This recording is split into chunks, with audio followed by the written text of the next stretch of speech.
गौतम बुद्ध ने 4 आर्य सत्य कहे हैं, जिनमें से प्रथम सत्य है दुखों की विद्यमानता। बुद्ध कहते हैं कि दुख तो है ही, जन्म ही दुख है। दुख का मूल और स्रोत जो है वो जन्म ही है। और चाहे हम अन्य कितने भी कारण गिना लें, वह सब बाद में आते हैं। मैं गरीब हूँ इसलिए मैं दुखी हूँ, मैं काला हूँ इसलिए मैं दुखी हूँ, मैं स्त्री या पुरुष हूँ इसलिए दुखी हूँ, मेरा लड़का या मेरी लड़की मेरी बात नहीं सुनते इसलिए मैं दुखी हूँ, मेरा कोई सम्मान नहीं करते इसलिए मैं दुखी हूँ, मैं बीमार हो गया इसलिए दुखी हूँ। और ऐसे जितने भी हम कारण गिनाते रहते हैं अपने दुख के, वह सब बहुत बाद में आते हैं। बुद्ध कहते हैं अगर दुख से मुक्ति चाहिए तो दुख के मूल की तरफ देखो, उसे जानो, तो आप पाएंगे कि जन्म ही दुख है। हम हमेशा अपने दुख का कारण किसी दूसरे को बताते रहते हैं। हम कभी नहीं कहते कि हमारे दुख का कारण हम स्वयं हैं।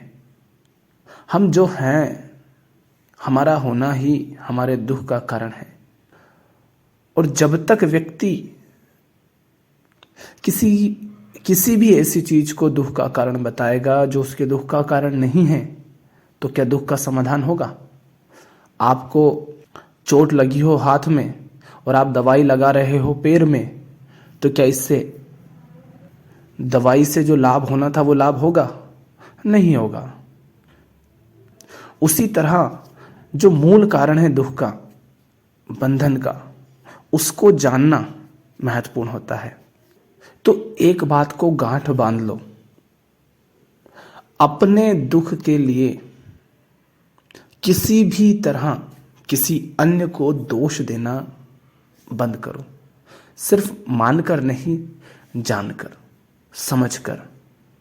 अन्यथा यह तो जीवन का भी अपमान हो जाएगा कि कोई आता है आपको खुश कर जाता है और कोई आता है आपको दुखी कर जाता है।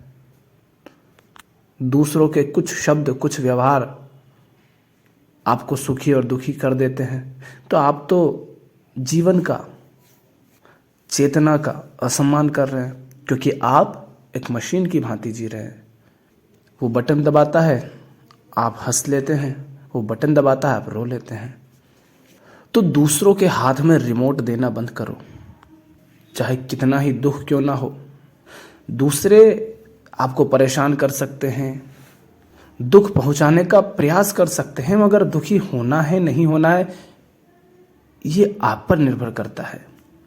तो बुद्ध कहते हैं कि प्रथम सत्य है दुखों की विद्यमानता। दुख है, आगे हम देखेंगे बुद्ध कहेंगे दुख का मूल कारण क्या है? अज्ञान। पर अज्ञान भी दूसरा कारण है दुख का। पहला कारण क्या है? दुख का प्रथम कारण तो जन्म ही है। जन्म होता ही नहीं अगर, तो ना दुख की कोई बात थी ना सुख की कोई बात थी। जिसका जन्म ही नहीं हुआ, ना वो दुखी है ना सुखी है। तो अज्ञान भी जन्म के बाद प्रथम कहलाता है। पहला जो होता है मूलतः वह तो जन्म ही दुख है। पर चूंकि जन्म पर हमारा कोई वश रहता नहीं, यानी जो अभी दुखी है जन्म तो उसका हो जाता है, वो जन्म के बाद ही कुछ कर सकता है। इसीलिए दुख का फिर जो मूल कारण है वो कहा जाता है अज्ञान को। तो प्रथम सत्य है कि दुख की विद्यमानता है, दुख है। दुखों का मूल स्रोत जो है वो जन्म है। ठीक, तो दुख क्या क्या है जीवन में? जन्म दुख है, जरा दुख है, जरा यानी बुढ़ापा, वृद्धावस्था, वह दुख है। रोग दुख है, मृत्यु भी दुख है। यही है ना हमारे दुख के कारण। जन्म, जरा, रोग, मृत्यु। क्रोध हमारे दुख का कारण है। द्वेष, चिंता, उद्वेग, भय और निराशा, ये सभी दुख हैं। किसी प्रियजन का वियोग, उनका बिछुड़ जाना, किसी प्रियजन से दूर हो जाना, ये दुख है। या किसी अप्रिय जन का हमारे जीवन में आ जाना, उससे मिलन हो जाना। कुछ अच्छा जीवन में आ गया तो हम सुखी होते हैं, पर दुख कुछ ऐसा जीवन से चला गया जो प्रिय था और कुछ ऐसा आ गया जो अप्रिय है, तो दुखी हो जाते हैं। हमारी कामनाएं, मोह, ममता, यह सब क्या है? ये दुख है।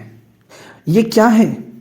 ये आपके बुलाने से नहीं आती, यह तो जीवन के साथ ही आती है। जन्म, हमने कहा पहले, जन्म दुख है। जन्म के साथ ही क्या आ गया?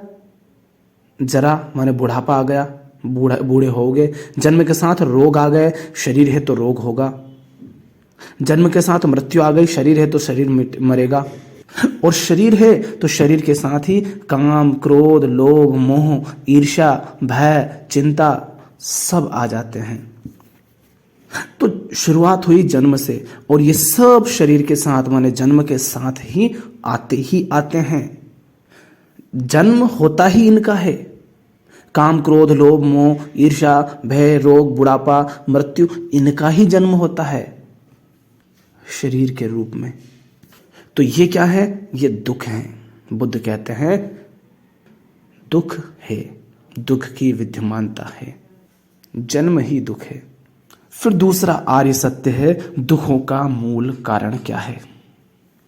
तो बुद्ध कहते हैं कि दुख का मूल कारण है अज्ञान और जीवन विषयक सत्य का दर्शन ना कर पाना। तो दुख का कारण क्या है? अज्ञान। कैसा अज्ञान? किस चीज का अज्ञान? जीवन के संबंध में जो सत्य है, क्या वह सत्य है? यहां कुछ भी जो तुम्हें दिखाई दे रहा है, जिसका तुम्हें अनुभव हो रहा है, जो कुछ तुम अपने आसपास अपने जीवन में देखते हो, वहां कुछ भी स्थायी, शाश्वत और अपरिवर्तनशील नहीं है। सब कुछ परिवर्तनशील है, सब कुछ अस्थायी है, सब कुछ लगातार परिवर्तित हो रहा है, मिट रहा है। जन्म और मृत्यु का खेल सतत गतिमान है। जीवन का यह सत्य हमें नहीं पता होता, इसीलिए हम जाकर आसक्त हो जाते हैं चीजों से, बातों से, विचारों से, सुख से, दुख से तादात्म्य कर बैठते हैं। हम उसे पकड़ने का प्रयास करते हैं जिसे हम पकड़ ही नहीं सकते, क्योंकि जो पकड़ रहा है वो ही बदल जाता है।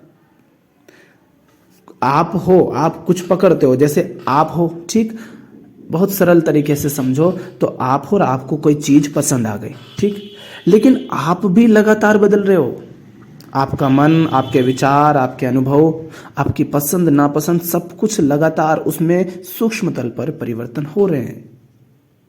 तो वस्तु ना भी बदले तो भी आप तो बदल गए। जिसको वो वस्तु मान लो 2 दिन पहले पसंद आई थी, अब 2 दिन के बाद वो बचा ही नहीं, वो या तो पूरा बदल गया या बहुत कुछ है जो बदल गया उसमें। तो जिससे वो पसंद आई थी वस्तु, अब वो तो बचा नहीं, तो अब वो वस्तु पसंद नहीं रहेगी। या सामने वाली वस्तु को देख लो, वो ही बदल गई तो भी वो वस्तु नहीं पसंद रहेगी। यानी हमारी पसंद नापसंद, सुख दुख, कुछ भी यहां स्थायी नहीं है, न सूक्ष्म तल पर न स्थूल तल पर। सब अस्थायी है, सब अनित्य है। ये सत्य हम नहीं जानते और इसके कारण जो नश्वर है, अनित्य है, उसे पकड़ने के प्रयास में दुखी होते रहते हैं। कोई आया है तो वो चला ही जाएगा। सत्य नहीं है माने सदा वो आना उसका नहीं रहेगा, उसको जाना भी पड़ेगा। कोई मिला है तो उसे बिछड़ना भी पड़ेगा। पर हम किसी के मिलने पर, किसी प्रिय के मिलने पर, वो वस्तु, व्यक्ति, विचार, भाव, ज्ञान, शब्द, कुछ भी हो सकता है, उसके मिलने पर हम सोचते हैं कि बस अब ये सदा के लिए मेरा हो जाएगा, वैसा ही सदा रहेगा जैसा अभी है। पर ऐसा होता नहीं। जो व्यक्ति ये जान लेता है कि कुछ भी शाश्वत नहीं, यहाँ कुछ भी स्थायी नहीं, सब कुछ अनित्य है, वो फिर किसी के आने या किसी के जाने से पहले ही उससे मुक्त रहता है कि ये आया है, ये चला ही जाएगा, इससे चिपकना क्या। थोड़ा बुरा लगेगा, महल बड़ी मेहनत से बनाया, पर पता है बनाया है ना, अभी ये खड़ा किया है, ये वापस धराशायी हो ही जाएगा। कारण कुछ भी हो सकता है, कोई बम गिरा दे, कोई मशीन से तोड़ दे, भूकंप आ जाए, कुछ भी कारण हो सकता है। बना है ना घर, महल टूटेगा जरूर। सत्य कुछ नहीं है यहाँ। बड़े खुश हुए, बच्चा पैदा हुआ, ठीक है, हो लो खुश, पर जन्म में उसके मृत्यु को भी देख लेना, क्योंकि शाश्वत नहीं है जो आया है, जो जन्मा है। तो दुख का कारण है जीवन के इस सत्य के विषय में ना जानना, ना समझना। अभी किसी की मृत्यु हो गई, दुख होगा, बुरा लगेगा। कोई अभी तक हमारा प्रिय था, साथ था, वो चला गया, दुख होता है, बुरा भी लगता है। लेकिन तुम्हें पता चले कि आज वो गया और 2 दिन बाद तुम भी जाने वाले हो, कब तक दुखी होगे फिर उसके लिए? तुम्हें भी चला जाना है, फिर क्या समय व्यर्थ गंवाओगे? नहीं। और दुख का ही कारण है अज्ञान। संसार में हमें दूसरों का व्यवहार बड़ी आसानी से चोट कर जाता है।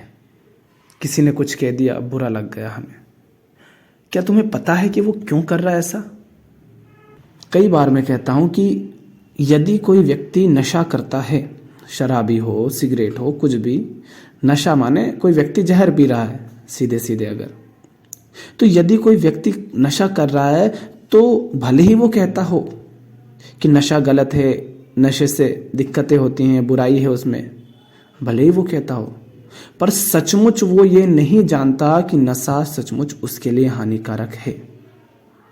जिस क्षण उसने जान लिया कि नशा उसके लिए हानिकारक है, उस क्षण वो पी नहीं पाएगा। याद रखना, भूलना नहीं।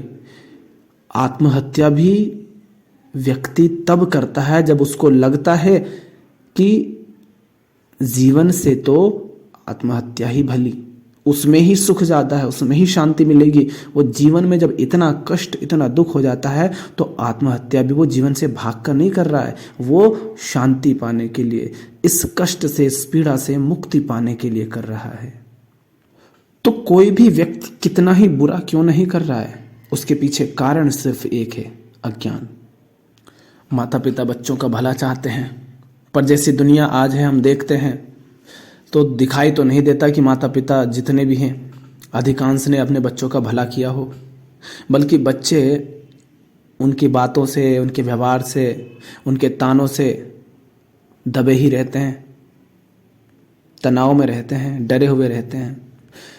माता पिता को लगता है कि वो उनका भला चाहते हैं, उनके भले के लिए कह रहे हैं, और बच्चों को लगता है कि ये देखो हमारे साथ गलत कर रहे हैं। पर वो जो भी कर रहे हैं वो कर क्यों रहे हैं? उनको लगता है कि वो जो कुछ कर रहे हैं वही सही है। अगर उनको ये दिख जाए कि हम जो कर रहे हैं वो सही नहीं है, वो प्रेम नहीं है, हम उनका भला इस तरह नहीं कर पाएंगे जैसे कर रहे हैं, तो वो अगर थोड़ा प्रेम होगा तो वो नहीं करेंगे। व्यक्ति मांस खाता है, स्वाद की बात भी बात में आती है। पहला तो कारण अज्ञान ही है। तो जीवन में, संसार में जितने दुख हैं, कष्ट हैं, जितनी समस्याएं हैं, उन सब के मूल में बैठा है अज्ञान। गरीबी हमें दुख देती है, पर क्या गरीबी को समझते भी हो? तुमने सामने किसी व्यक्ति से तुलना कर ली, तुम किस चीज की तुलना कर रहे हो? मान लो किसी के पास पैसा अधिक है, तो क्या सिर्फ पैसे से ही तुम अमीर और गरीब होते हो? कोई व्यक्ति के पास बहुत धन संपदा है, सोने के मुकुट हैं, कड़े हैं, और न जाने क्या क्या, सोने चांदी हीरे जवाहरात सब, और तुम झोपड़ी में रहते हो, एक फकीर झोपड़ी में रहता है। वो राजा, वो महाराजा जिसके पास संसार भर में सबसे अधिक संपदा है, धन दौलत है, वो महल में होकर भी, इन सब के बावजूद भी बड़ा तनाव में रहता है, चिंता में रहता है, दुखी रहता है, जीवन की उसे समझ नहीं इसलिए परेशान रहता है, रोता रहता है, अनेक तरह की दवाइयाँ वो खाता है। और फकीर झोपड़ी में रहकर भी मस्त है। कौन है अमीर? कैसे कह सकते हो कि तुम सामने वाला अमीर है, तुम गरीब हो? तो पर व्यक्ति ये नहीं समझता, तो वो दुखी हो जाता है, मैं गरीब हूं। तो दुख गरीबी है या अमीरी और गरीबी के संबंध में जो अज्ञान तुम्हारा है, वो तुम्हारे दुख का कारण है, वो अज्ञान दुख का कारण है। भयभीत होते हो, कभी मौत से, कभी किसी चीज के छिन जाने से, पर मौत होती क्या है ये तो कभी जाना नहीं। जिस चीज के छिनने से भयभीत हो, क्या सचमुच उससे भयभीत होने की आवश्यकता है? हमारे साथ कोई घटना घटती नहीं, उससे पहले हम उसके बारे में चिंतित होने लग जाते हैं, भयभीत होने लग जाते हैं। तो दुख का कारण है अज्ञान। काम, क्रोध, लोभ, ईर्ष्या, भय, जन्म, मृत्यु, इन सब के विषय में अज्ञान। जब इनको आप समझ लेते हैं, जान लेते हैं कि ये है क्या, जब इनका ज्ञान हो जाता है तो दुख का अंत होता है। और इसीलिए बुद्ध कहते हैं कि तृतीय आर्य सत्य है दुखों का अंत। पहला, दुख की विद्यमानता माने दुख है। दूसरा, दुखों का मूल कारण भी है। और तीसरा, दुखों का अंत भी है। कारण को अगर हटा दिया जाए तो दुख अंत हो जाएगा। दुख का मूल कारण क्या है? अज्ञान। जीवन के संबंध में उस सत्य को ना जानना, यह दुख का कारण है। तो दुख का अंत कब होता है? जीवन के सच्चे स्वरूप का ज्ञान हो जाने पर प्रत्येक दुख और शोक का अंत हो जाता है। और फिर इसी से ज्ञान, शांति, आनंद और मुक्ति की प्राप्ति होती है। और फिर इस दुख से, दुखों के नाश के लिए बुद्ध उपाय बताते हैं, मार्ग बताते हैं। और उस मार्ग को वह अष्टांगिक मार्ग कहते हैं। तो अष्टांगिक मार्ग को आप एक विधि की तरह देख सकते हैं, एक उपाय, एक मार्ग। तो बुद्ध ने 4 आर्य सत्य बताए कि पहला तो दुख है, दूसरा उसका कारण भी है, तीसरा उसका अंत भी हो सकता है, और अंत करने के लिए जो उपाय है, जो मार्ग है, वो भी उन्होंने सुझाया।